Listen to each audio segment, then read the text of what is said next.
Entonces, el derecho a la alimentación que voy a compartir con ustedes va a proseguir de pronto desde aspectos básicos, introductorios al respecto. Primero vamos a dar algunas razones de justificación, es decir, cuáles serían estas razones prácticas o por qué hablar de derecho a la alimentación al día de hoy. Segundo, pues ver en qué consiste este derecho a la alimentación, no únicamente desde su construcción teórica, ¿sí? Sino más bien desde su deducción de características, cómo podemos advertir cuando estamos frente a un derecho a la alimentación, en qué consiste este derecho a la alimentación, luego para arribar a un punto tercero que tiene que ver con qué no es derecho a la alimentación, ¿no? Que es muy necesario abordar este tópico a razón de deslizar o en todo caso dejar en claro qué es lo que no se debe entender por derecho a la alimentación, no desde una suerte interpretativa, sino más bien desde una posibilidad de entendimiento según los instrumentos internacionales, como también el manejo especializado al respecto. Un punto a continuación sería los elementos claves de configuración de este derecho a la alimentación, es decir, qué elementos vienen a dotar o en todo caso a configurar este derecho a la alimentación. Luego un punto quinto, si es que este derecho a la alimentación tiene algún respaldo constitucional, al menos en el nuestro y como también en el derecho internacional, entiéndase por derecho internacional a los instrumentos internacionales, habida cuenta suscritos por el Estado peruano.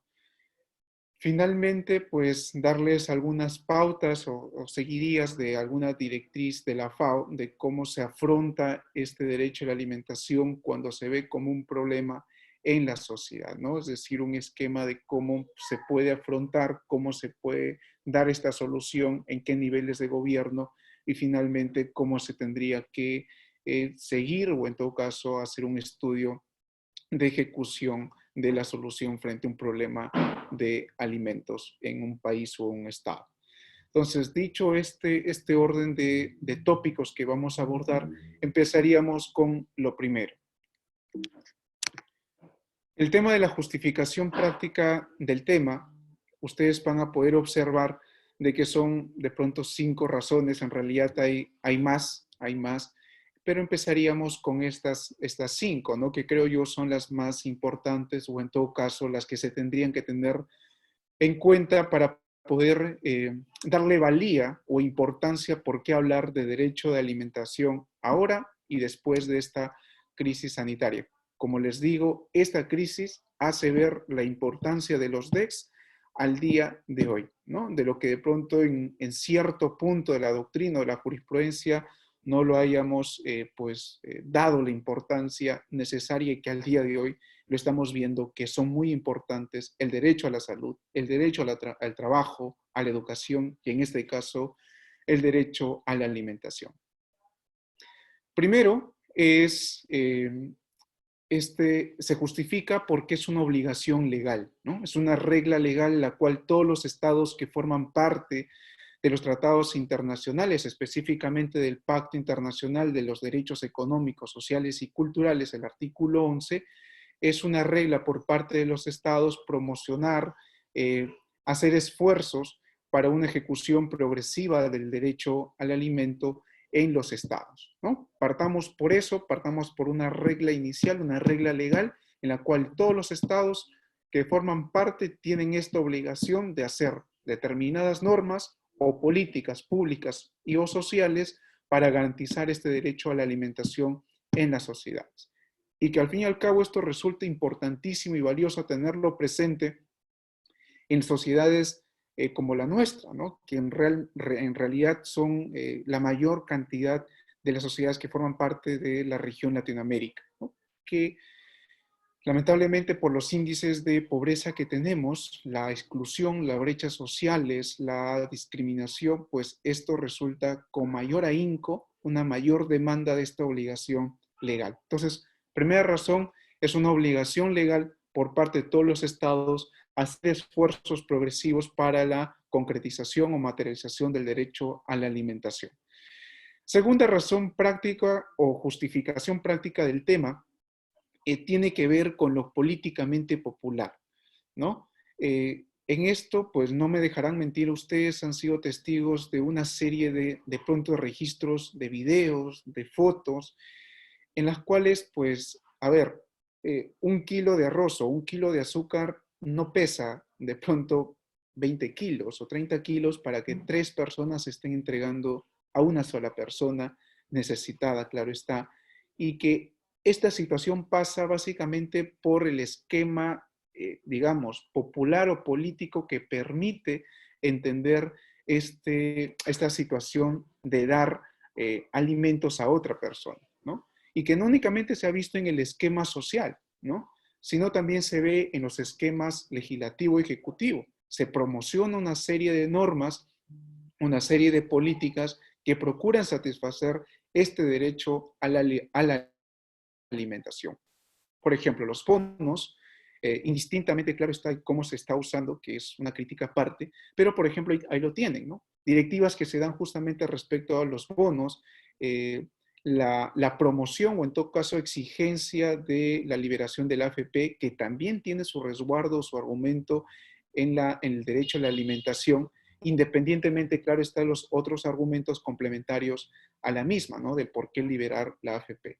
Como ven, el tema del derecho a la alimentación desde un esquema político popular también se ajusta a por qué hablar del derecho a la alimentación al día de hoy. Tanto por su importancia en el esquema social, tanto porque sirven un argumento los aspectos legislativos, esto es al Parlamento, al Congreso de la República, para promocionar de pronto determinadas acciones legislativas o proyectos legislativos, como también posturas de los parlamentarios respecto a este tema y respecto a las normativas o decisiones que asuma el Ejecutivo en la conducción de esta crisis sanitaria. Una tercera razón tiene que ver con lo económicamente racional, ¿no? ¿En qué sentido? De que el derecho a la alimentación permite un crecimiento sostenible. Es decir, no únicamente se debe entender que las sociedades tienen un buen crecimiento económico en tanto que tengan un mayor, digamos, ingreso económico a nivel de la región, sino que esta expresión económica tiene que tener su basamento sostenible en la reducción de la pobreza, ¿no? Y cuando digo reducción de pobreza, hablo en clave de que la mayor cantidad de, caramba, es esto. Que la mayor cantidad de ciudadanos en una determinada sociedad puedan realmente acceder al derecho a la alimentación o en todo caso a los alimentos, sea en su esquema de producción, es decir, producción propia, como también en su sentido de accesibilidad a los productos, tanto en los establecimientos o mercados, etc. Entonces, a lo que va con el tema de económicamente racional, es que permita un crecimiento económico sostenible en la cual se venga, valga la redundancia, sostener en una menor exclusión, en una menor reducción de la pobreza, en su sentido de mayor posibilidad o acceso a la alimentación. Esto es pensar en los sectores menos favorecidos realmente, ¿no? Cuarta razón es que este derecho a la alimentación nos propicia a nosotros dos cuestiones, ¿no? En realidad, dos mecanismos, un mecanismo de participación y mecanismos de control que lo conocemos a la perfección. Mecanismos de participación en tanto, pues ser parte de las decisiones en la agenda pública o en todo caso en el clamor de que se considere a las sociedades esta necesidad de alimentos en las decisiones gubernamentales, ¿no? Es decir, que en las decisiones gubernamentales existe una consideración a la sociedad de las menos favorecidas para ser satisfacidas en sus necesidades. Perfecto con el tema de los mecanismos de participación. En ese sentido va, pero lo que más importa para este tópico es en su sentido de mecanismo de control. Por este derecho a la alimentación no únicamente comporta esta asistencia o en todo caso esa prerrogativa o facultad, sino también se comprende como un deber propiamente del ciudadano. ¿Y en qué sentido un deber propiamente del ciudadano? Que justamente se pueda pedir la rendición de cuentas, cómo es que se viene manejando, por ejemplo, lo que se ha destinado a los gobiernos locales, distritales o provinciales en en las canastas, en determinadas políticas que se tengan que satisfacer en respecto a este derecho a la alimentación. Entonces, vuelvo a repetir sobre este punto, sobre esta cuarta razón, que tiene que ver mucho con el mecanismo de control. El derecho a la alimentación nos permite a nosotros, tanto como derecho y deber, exigir una rendición de cuentas, cómo es que se han desarrollado estas políticas de satisfacción de necesidades en materia de alimentos, tanto en la crisis sanitaria como después de la misma. Y quinta razón tiene que ver con las causas fundamentales, ¿no? ¿Qué quiere decir esto? Que el derecho a la alimentación tiene que ver mucho con causas estructurales que están vinculadas con la inseguridad alimentaria. Es decir, el derecho a la alimentación no se desarrolla de la mejor manera que quisiéramos en América Latina porque están vinculados con otros factores, sea de manera directa o indirecta, por ejemplo, la corrupción, ¿no? La corrupción, las políticas sociales o públicas, y cuando me refiero a las políticas públicas sociales, me refiero a que el derecho a la alimentación no es priorizado o en todo caso no es un punto de suma importancia en la agenda pública. Y creo que ese es un caso error que al día de hoy lo estamos pues viviendo, ¿no? Y no únicamente pasa con el derecho a la alimentación, pasa también con el derecho a la salud. El esquema que vivimos al día de hoy con el derecho a la salud es justamente el poco tratamiento que le hemos dado importancia a los DEX o en todo caso a los derechos sociales. Entonces, bajo estas 5 razones, que es una obligación legal, que es políticamente popular, es una economía racionalmente, nos permite una rendición de cuentas, tiene que ver con causas fundamentales, nos permite justamente entender la importancia o en todo caso está justificado prácticamente este tema, ¿no?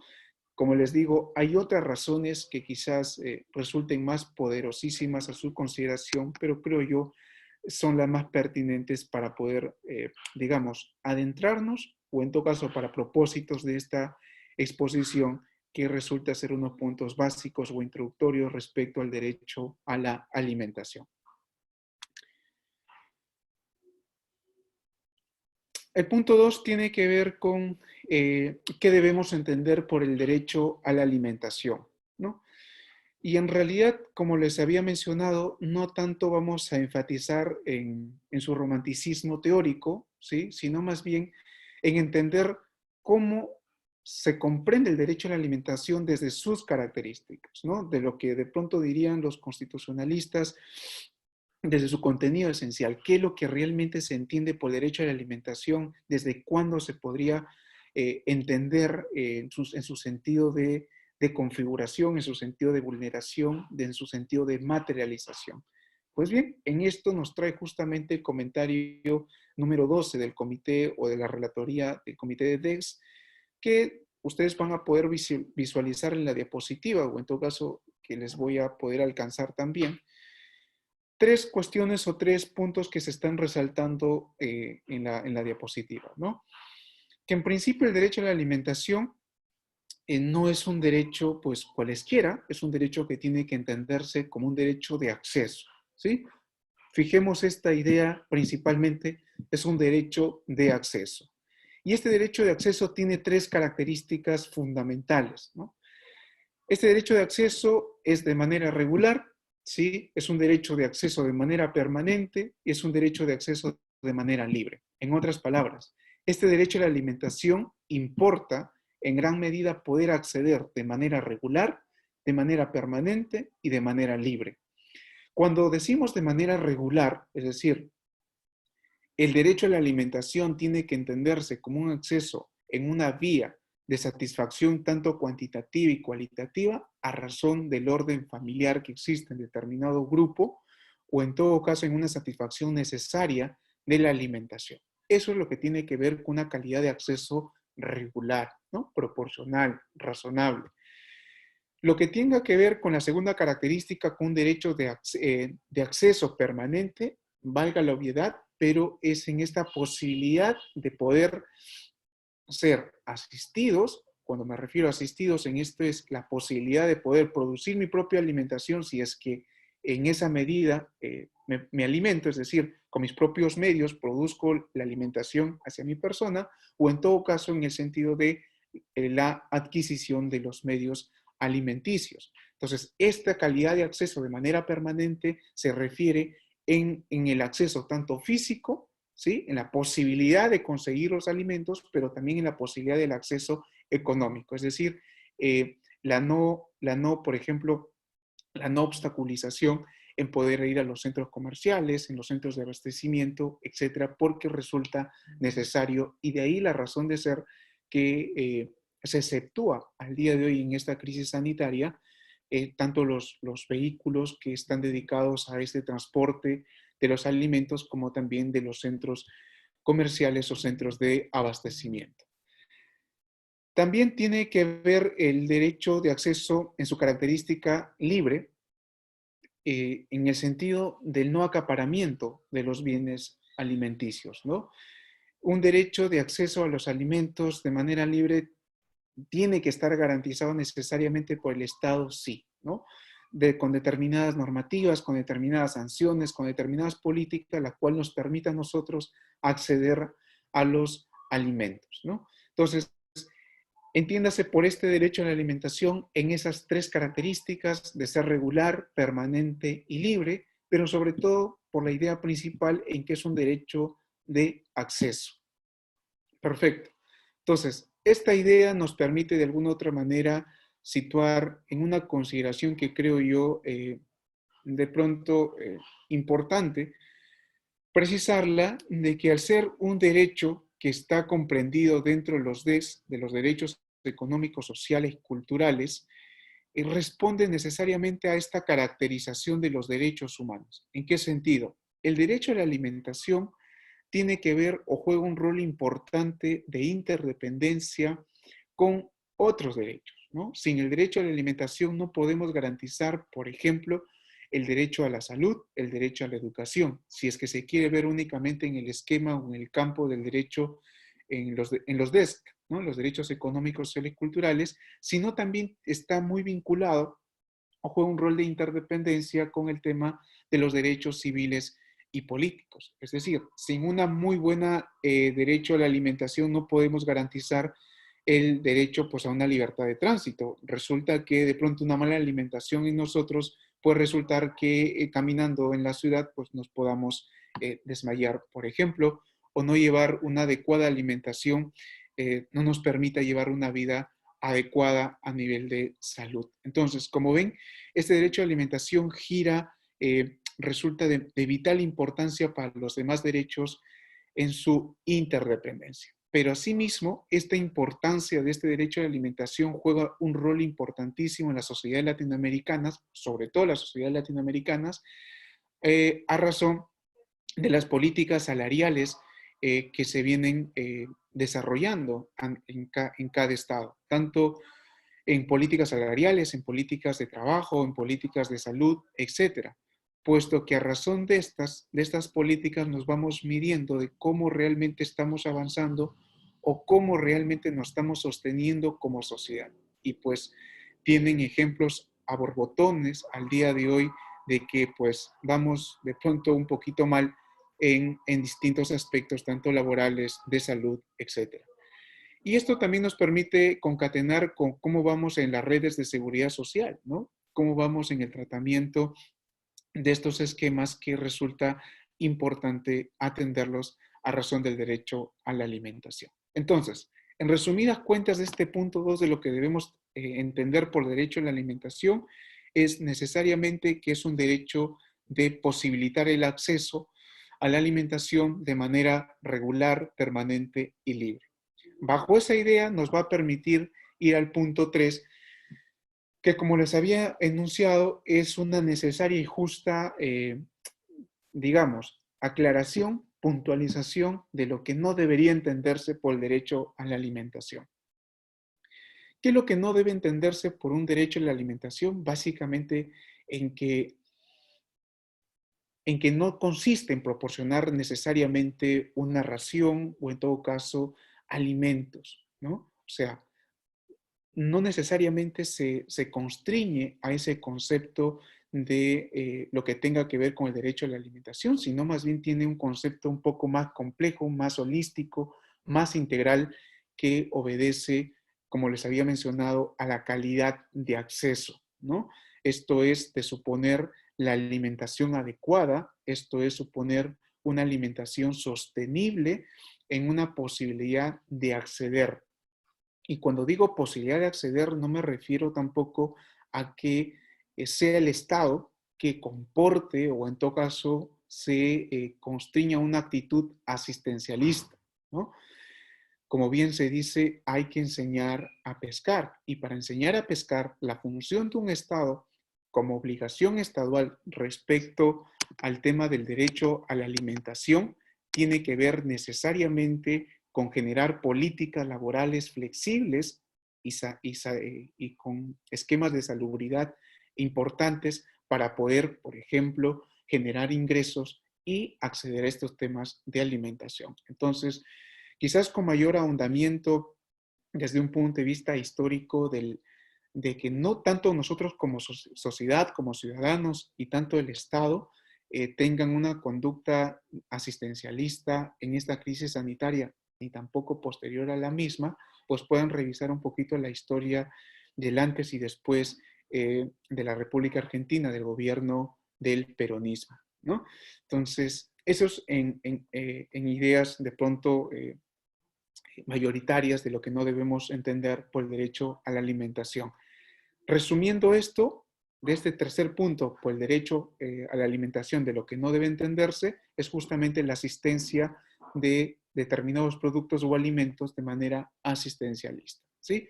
No va por ese sentido el derecho a la alimentación, va por otro sentido de mayor sostenibilidad, de mayor viabilidad de políticas laborales flexibles para poder nosotros como sociedad acceder a los alimentos de manera regular, permanente y libre. A eso se está abocado el derecho a la alimentación.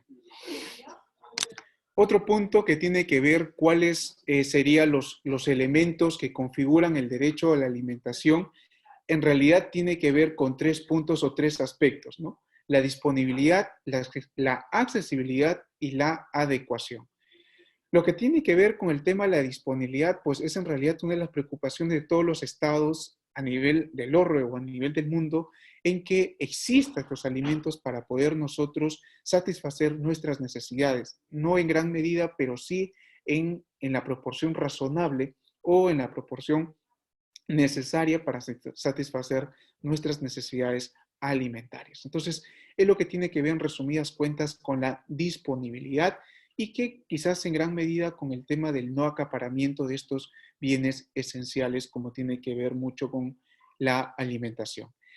Con el tema de la accesibilidad ya habíamos enunciado ciertamente algunas cuestiones, ¿no? Aquí lo que tenemos que enfatizar de manera prioritaria o fundamental es que son 2 características o 2 puntualizaciones.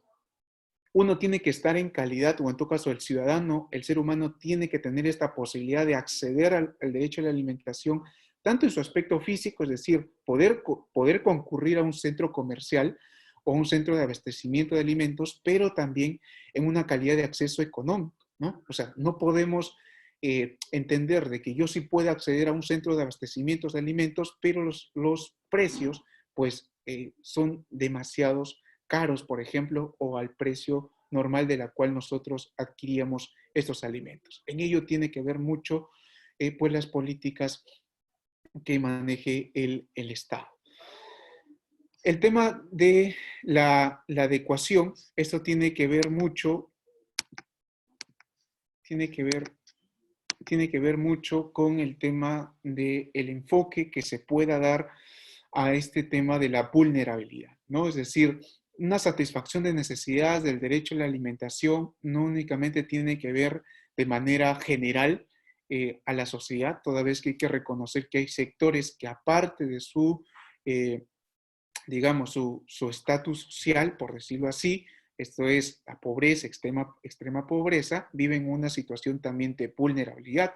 Nos referimos, por ejemplo, a las personas con discapacidad, niños, etcétera, ¿no? Entonces, esas son las 3 claves o 3 elementos que vienen a configurar el derecho a la alimentación. Y como pueden observar ustedes, no viene a ser, como lo que habíamos indicado en la anterior diapositiva, la mera asistencia de otorgar una alimentación o un producto alimentario. Tiene que ver con muchas otras cosas más, un panorama más sostenible. En este caso, sus elementos de configuración, ¿no? El tema de la disponibilidad, por ejemplo, el tema de la accesibilidad y el tema de la adecuación.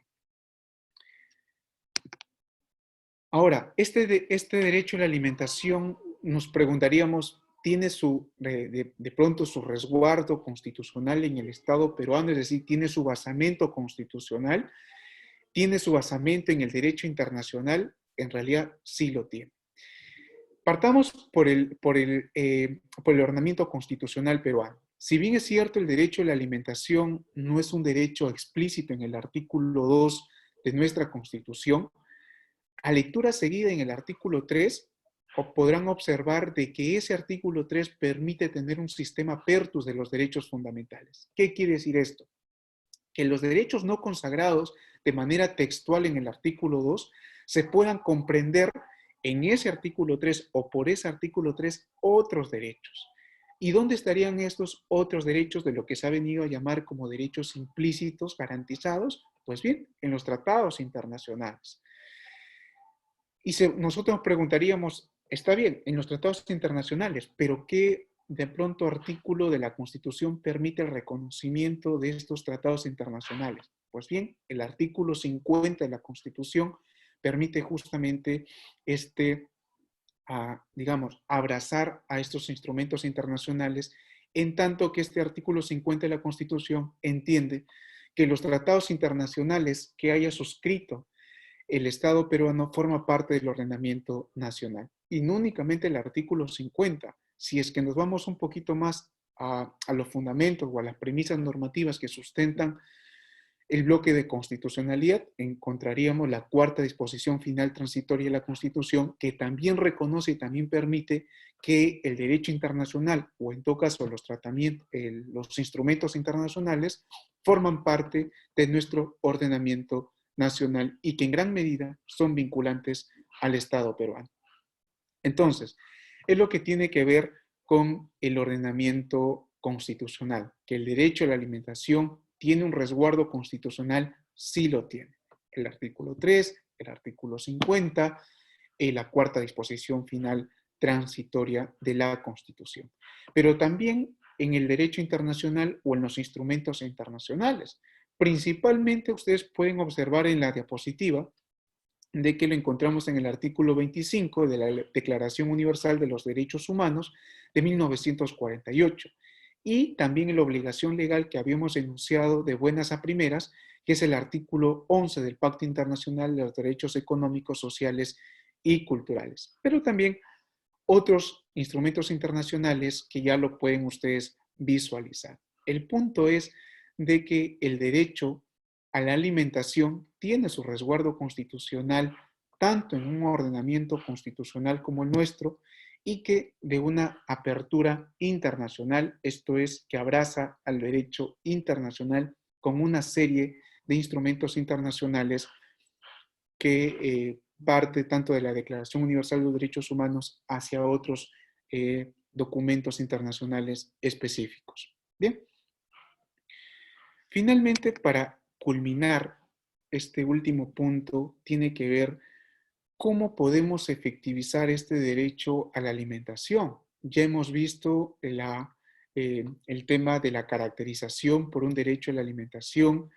Esto es el derecho al acceso de manera regular, permanente y libre. Ya hemos visto de que este derecho a la alimentación comporta la importancia de los test al día de hoy. Hemos visto de lo que no se debe entender por derecho a la alimentación. Hemos visto cuáles son los elementos que configuran el derecho a la alimentación. Esto es como la adecuación, la accesibilidad, la adecuación misma, su resguardo constitucional, su resguardo de derecho internacional.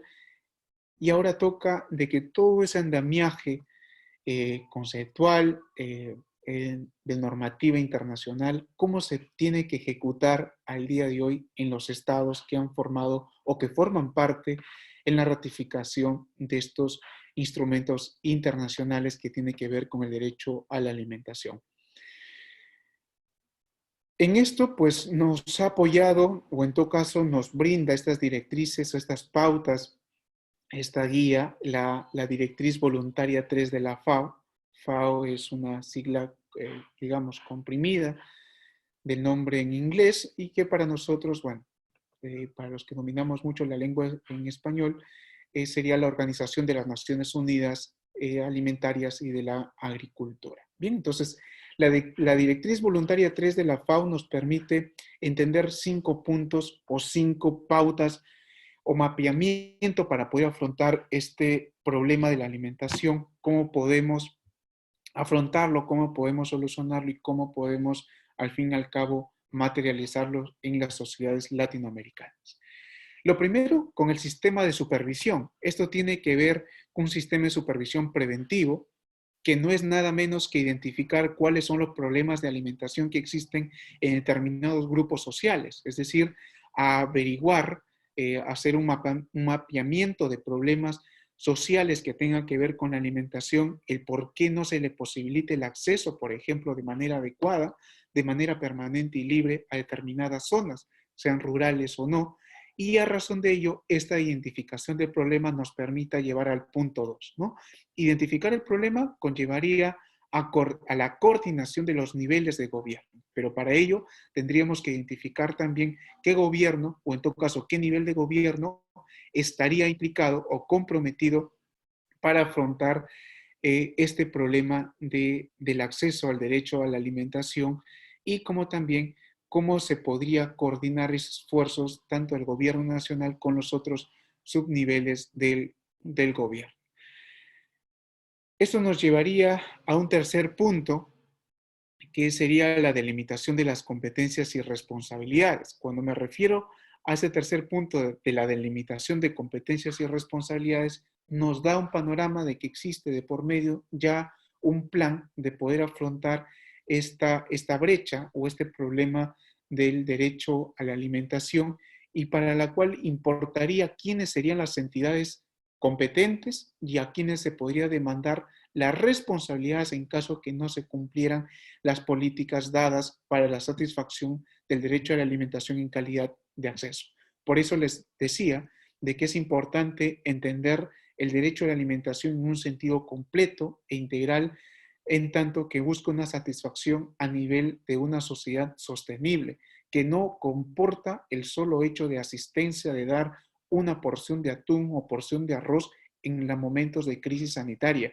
Si únicamente nos constreñimos a eso, vamos a seguir teniendo graves deficiencias, no únicamente en el sector del derecho a la alimentación, también en la lectura del derecho a la salud, en el derecho a la educación.